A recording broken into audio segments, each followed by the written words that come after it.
6th, 2025 Utilities Committee meeting. We don't need roll call.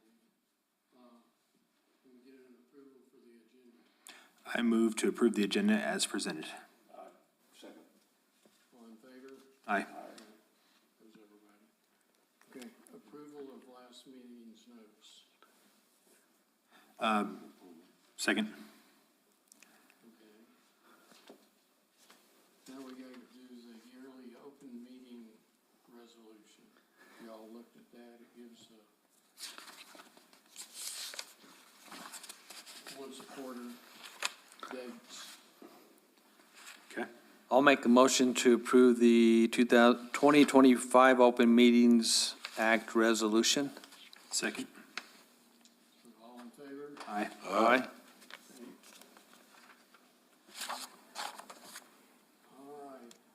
Ashley, you've got reports. All right, so for this water audit, it's for the last fiscal year, that ends June 30th.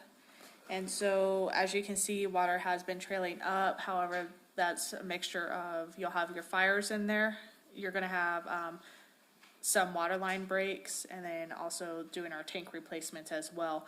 So next fiscal year, we should have a better result once all of these things start getting rehabbed. I know Randy's doing a great job with his tank replacement right now, and then Adam should be kicking off one of the major water line replacements. So we should hopefully start seeing that value start dropping here soon.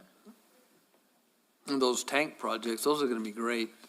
Man, I mean, that's just something that it's painful to have to go through that, but once it gets done, it's gonna be a huge blessing, let me tell you. You know, and in talking about that, you know, during the fire, just the fire alone, you know, we drained the 2 5 million gallon tanks plus some, you know, not off the grindstone area too. So that's a, 10 million gallon loss right there. And then, during the flooding and stuff like that, the water line breaks and then Randy's tank projects. But I think once we get everything all back up and running with the tanks and now we got the Pine Cliff project done and we're doing Country Club, I think we'll see a downward trend pretty good. So Randy, on those tanks, I know we have, doing the water leak project that we've been doing for leaks. Do you think those tanks that are getting rehabbed were leaking? There was some seepage? Hey, Randy. I know for sure the east 5 mil tank is leaking, Okay, so I definitely know that one for sure. Okay. The little D, I don't think so, because, the sub base and everything was in good shape, so. And then the grindstone tank was leaking also. yeah. So I mean, those are things that we're seeing that, those are hard to detect, Right. so. And I know the 5 mil, the east tank is definitely, that's why we shifted it from the west to the east. Oh. So. Good deal. Okay. All right, for projects and construction, you again, Ashley. For the Upper Canyon surface diversion, the contractors have demolished majority of the site. They're reevaluating the site right now to see if an additional tree needs to be removed to help put in the vault. They are supposed to be completed by the end of March Good. for this project. Riverwell, it is temporarily suspended until after snowmaking season. Once Huey gets back on site, there really is only a week left of work, so it should be wrapped up pretty quickly. For Alto 3 and 4 wells, we're pretty much done. We're going to be submitting everything over to the Drinking Water Bureau here soon to get those wells cleared to start using. And then we'll just need the substantial completion documentation, and then we'll take it to council for a final change order to close out that project. The lead and copper updates, this one, we sent out all the letters per the EPA mandate. We're going to be writing up an ITB to get a field crew out here to get boots on the ground to start looking at both sides of the meter. That way we can update our inventory, and that should help reduce the number of letters that will go out next year. A lot of it is we just either don't have what our side is, but we know what year the house was built on. And so we know their side's okay, but we don't know what our side is. And then vice versa, with our as-bills, we might know what our side is, but we don't know what the other side is. And so, according to the copper and lead findings, we're not at risk right now, but it's still an EPA mandate that we have to do. And they did extend it to 2027 on us, because they were looking at some stuff they wanted to delete and add off that copper and lead rule also. And one of the things, I was actually going through the map, looking at the houses, and I can pretty much tell you what our service lines are, but the thing is, you have to have documentation and a picture of every service line, so that's where the ITB is gonna come in and get somebody on the ground. And we're also requesting from homeowners, which we actually got We a got one. submission Yep. of homeowners submitting their plumbing to us, if they've recently had work done, just to prove what their side is. And then we can go ahead and take them off from the consumer side of the portion. I have a few more coming too, Oh, awesome. from the people I've talked to. So, once we get that, really it's just our service line that we'll have to be mindful of on their, for their property. Okay, thanks. All right, Randy. I think we already asked him all the questions. Yeah. Be easy. So, all right, phase one on the tank rehab project. DNR's crew, they were off for about 2 weeks, for the holidays. But they've pretty much completed all the sandblasting on the inside and the outside. They came back today, started working. So they're doing some additional sandblasting on some spots that they missed or had to redo. And then they're prepping for the welding and coating on the inside. But of course, they gotta wait for the, this change order to go through. And I'm presenting that tomorrow in the workshop, so. And that was a decrease, right, Randy? Yeah, $137,782.19, so. So what we did is there were some deliverables that did not need to be done, like on Little D. So we took some of that out and it changed over to the decrease for some of the spot welding and some of the sandblasting that extra that they had to Well, do. that's always nice. Yes. So the other thing we took out also was at the 5 mil west tank, the vault and the piping. So we did everything in-house and that saved about 140-something thousand. So we even installed a sump pump. So if the water comes in from the rain and stuff, then it'll automatically kick on and pump out. So that's our goal, to keep the water out, so that should help.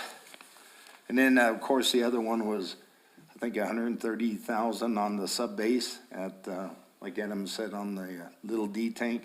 We didn't have to replace that, so there was a savings, So overall, it's still a good decrease in the contract, so. Okay, on phase two, received the amendment number 1 from Robert Story. And I guess Adam and Robert were also working on it. And so I'm working with him on it, and I'm reviewing the contract and to make sure everything works. And then, so a lot of we're gonna save a lot of money on that project too, because we don't have to put in the brand new big tank and, a bunch of other stuff. We're looking at putting in a new booster station. So with changing this up, it should be a big decrease also. And this is for the water plant number 1, Upper Canyon. So what we're also doing is we're removing the backwash tanks, and then we're gonna feed it, from what, Grindstone? Grindstone. So right now, we're pumping Alto water. Alto water's going, gravity feeding all the way to plant 1, and then it's pumped up to the backwash tanks and feeds like Black Forest and Upper Canyon, the lower part of Upper Canyon. So what we'll do is we'll shut that down. Instead of pumping, we'll run it from Grindstone to the back of where plant 1 is now. And they'll still have the pump up there, but it'll only kick on if there's a big demand, like a fire flow or something like that. And then the other thing they're gonna do is install a check valve and a CAV, and then a hydro-pneumatic tank at Plant 1. And then, I guess they're gonna relocate some fire hydrants to the other line along, Upper Canyon. Yep. So that should be a good project, so. But, that's all I have on that one. Alto Dam alternative analysis, evaluation, and design for the Alto Dam. I've been working with Shishil, he's the bureau chief from, OSC Dam Safety Bureau. So, what we did is, I had to submit a bunch of documentation to him, but they reviewed it and approved our application for the 2024 FEMA High Hazard Potential Dam Rehab Grant. And what they did is they forwarded all the paperwork to FEMA for review and approval. And so it's a pretty good deal if we get it, but in talking with Ashley, she said the water trust funding might come sooner, so. So either way, we have two options. We can do it with the water trust funding, or we can do it with the grant. The nice thing about the grant, it's a total of $343,690, and that's for the AECOM evaluation and design. And $223,398.50 is 65%, and that will be covered by the FEMA grant. And then there's a 35% match, which is $120,291.50, which is 35%, would be covered by the state funds. OSC would be covering that. So, I mean, that's a great deal. Yeah. I mean, that 100% funding on it, so. Otherwise, Ashley, what was the match on the, I believe On your the match was only 12? 5%, so it's like, I think it was like 12,000. so, That for the water trust board, 25%? Yeah, I think his was only 5% because of the cost, so since it was a minimal cost and the category we fall into, I think you were a 5% match. so, either way, we're looking pretty good for that project, and that's gonna be a big one, so. We do have AECOM under contract, so that's how we're doing that portion of it, so. You save more than that on those other projects. Well, that's our goal, is to try to save some money, so that's all I've got. All right. All right, Thanks. Jacqueline? Jacqueline here? I'm gonna cover for Jackie. For the Two Rivers raw water intake and transmission line, they have done pretty much all of their on-site visits to start that initial design phase. We should be receiving 60% by the end of this month, at which point certain staff within the water department will be reviewing the design set, making any recommendations, and then we will submit that back for revision. We are hopeful to have our 90% design, I think by the end of July, which will be right on track with the Water Trust Board funding. We did go out for the construction to be funded, and we requested $5,100,000 from Water Trust Board for this project. Ashley's gonna be busy with those water trust board projects.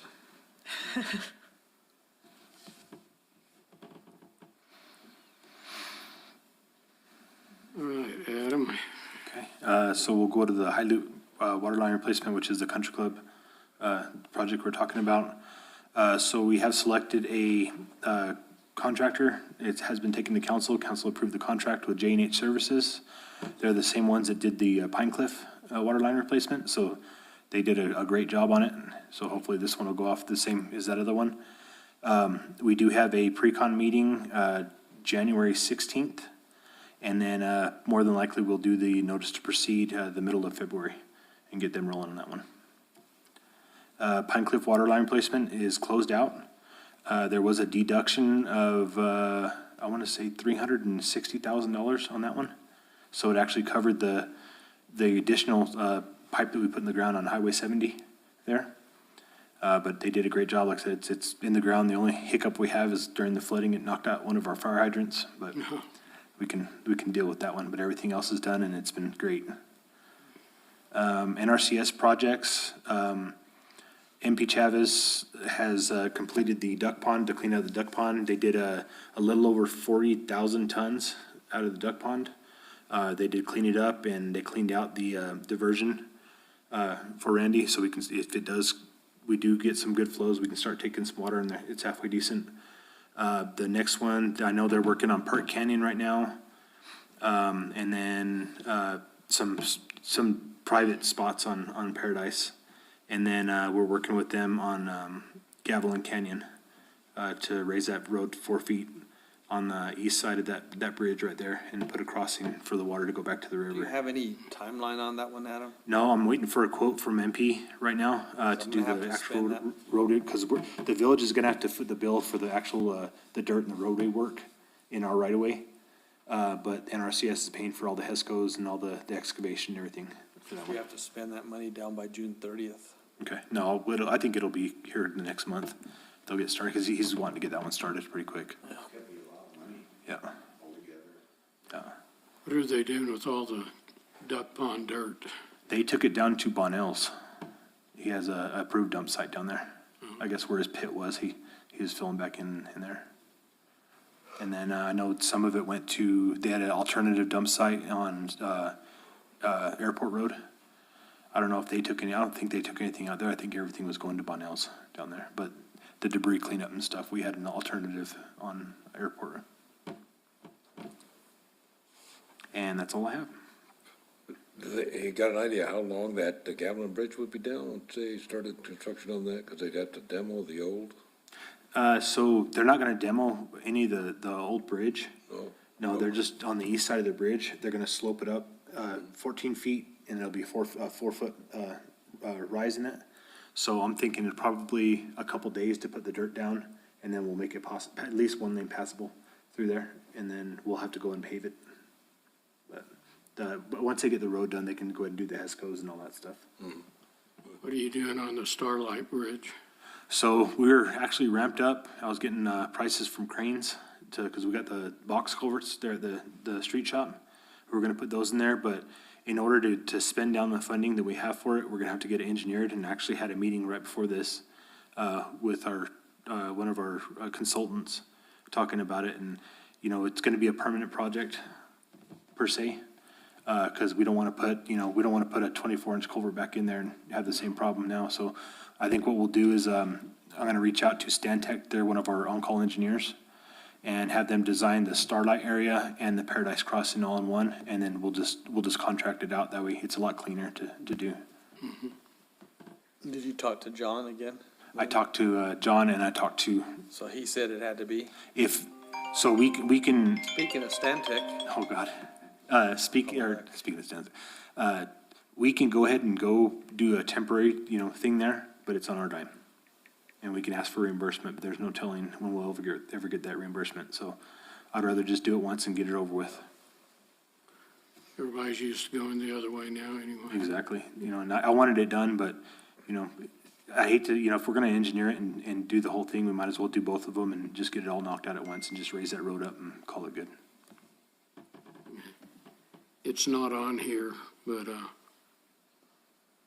and you guys aren't doing part of it, but the 603 Machem project, Okay? is that gonna be done by June like it's supposed to be? It's supposed to be, they're actually doing they got all the pads, ready to go. I think there's 3 houses to be set on there. They're on site, all the Yeah. houses are on site. They're doing the sewer, they're actually started the sewer right now. If you remember back, I don't know, a couple years ago, we ran that new water line in there, that 6-inch. So all they have to do is tie on that one, take it around, and tie in the new houses. So I think it's gonna go pretty quick now that they've got the houses set. And once everything's out of the way, then we have another project that we designed for the entrance to that place. And it's gotta be, it went through NMDOT, and it was all approved by then to widen that entrance out and all that stuff too. So I think now it's gonna start rolling. Good. we just had trouble finding contractors on that project, even, everyone was so busy, they couldn't start it immediately. It even was lagged just getting with White Sands, and that's what made it tough. And then they had to deliver all those, The blocks. blocks from Tularosa, and it was like, man, that was like, how many, I can't remember the total It was a number. 200 and something, 250 the- blocks. Do the excavation on there, just seemed like forever. And another one that's not on here is Innsbrook. I forgot to put that one on there also, the service line replacement in Innsbrook, that's complete also. So, We're gonna, once we get, next spring, start paving those areas that we had to get extensions on. So we're working out, Adam's waiting on a hot oil tank to come in, to purchase one to, our hot plant went down, the hot oil tank, we had just gotten a load of oil, and the heater went out in it. So it's got the heating coils inside the tank. it's been a mess. Can't find one. We found a used one in Canada, and they wanted the money first, and then they'd ship it. I said, no, we're not doing that. Yeah, We're not that, done that with fire trucks. Yeah, we did that with a fire truck. We're not gonna do Well, it they're with, getting a new prime minister. yeah, we did that with a fire truck, and they sent us back scrap pieces. Here's your emblem. Well, it's just hard to get help these days doing anything. We just couldn't, that's what hurt. If we would've had some other contractor, we couldn't get anybody to, it was just a timeline. They said we could start it, which would have been in the fall or the winter, but couldn't start it at the time, and that was before we got the disasters hit, so. How's it going with Cobb Finley with the floodway? They're doing an excellent job. I actually just got an email from them giving me an update of when their team's gonna be out there. It looks like they're getting ready to do the base flood elevation mapping. So they're out there pretty much every single day. All over. Drive around, you will most likely run into them at some point. They're very responsive. I know they've had a couple of meetings with Adam and I just to talk about certain culverts, if they missed any, or what areas should they focus in on when it comes to the drainages. So they've been doing a really good job, and they said we're still on track for middle to end of January of getting us that map, so Good we'll deal. find out here hopefully in the next couple of weeks. Once you get that map, then does it have to go to FEMA to get it? We're gonna kind of do two things. We're gonna take it to council to do a local adoption of it, assuming council decides to adopt it. And then at the same time, we're going to also submit it over to FEMA to be adopted. We followed all of their standards, so hopefully we shouldn't have any issues because they won't be out here.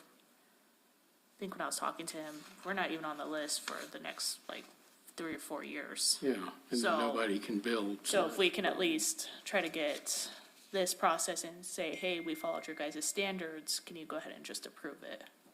And they'll run their own analysis, they'll make sure that we followed what they wanted, but If the council approves it before FEMA does, can people get the federal flood insurance with council and not FEMA approval? yes, so FEMA would still back you. Okay.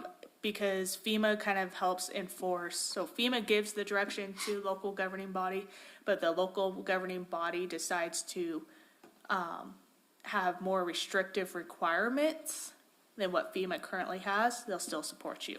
You can't have less restrictive requirements, but you can have more restrictive. So Does that that- needs to get done. Does that Cobb Finley, when they're out there, mapping the floodway and floodplain, do they make any suggestions as far as flood mitigation while they're out there? They are not making any suggestions, they're just a group of surveyors right now. And then they're relaying that data to the actual modeling people. And so as part of the watershed-based plan, which was the original task order we awarded to them before the fires even happened, they are actually supposed to look at how to improve the water quality, and that looks at the overall health of the watershed. And so they would look at different mitigation measures at that point and different sampling points.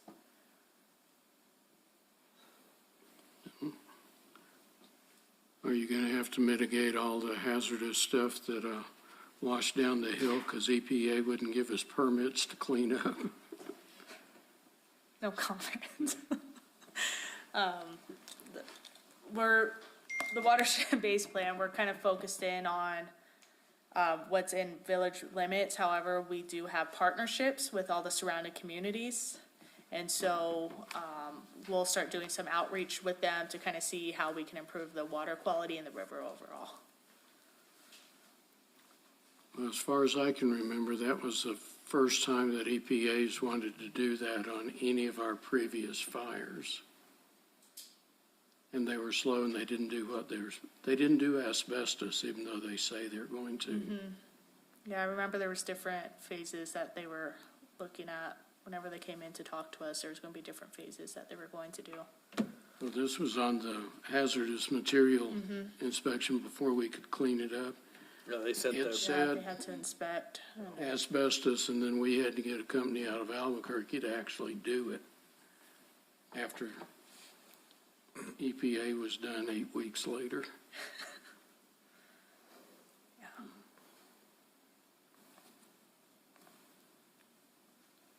All right, does anybody have anything else? Looks like our next meeting's April 7th, with no more tragedies, at least. Don't say that. All right, then we're adjourned. Thank you, guys. April 7th. Yeah, we hadn't, I was telling Karen, we hadn't seen John in like, how many months? Since 6 months anyway. Yeah, and it's, and I'm sure they didn't have